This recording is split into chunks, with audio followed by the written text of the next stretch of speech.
kundi ang nag-iisang Marites. Isang dalagang Pilipina, yeah. Hi guys! Long time no see! Marites, they've been looking for you. Oh my goodness, where have you been? Oo nga, busy. Saan?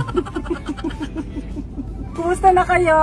Ayan, mga naghahanap sa'yo. Tuwing ano lang, hinahanap, namimiss ka nila, namimiss yung pagbabatok mo sa akin. Oh, ganito? Sinabi ko ba batukan mo? Namimiss nila yung tawa mo. Tawa ka mo. So ayan mga best friends, so ayan, para naman sa sasaya ng inyong buhay sa Their Smartest. Kasi ano pang ginagawa mo kasi? Ginagawa ko? Kasi siguro yung mga videos mo, napaka ano.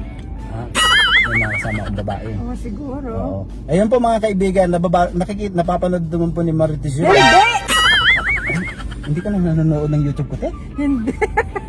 Sinasabi lang sa akin. Nag-unsubscribe ka na? No.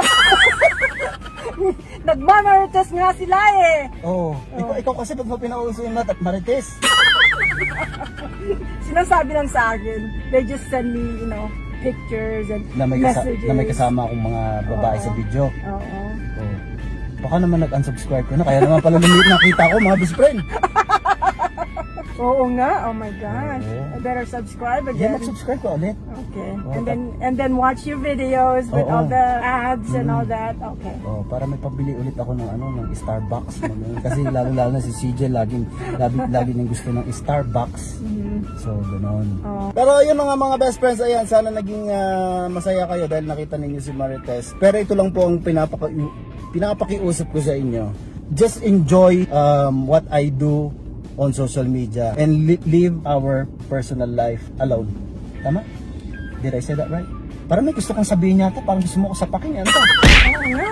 Oh. And guys, merong announcement si Marites. Si Marites daw she's gonna be one of the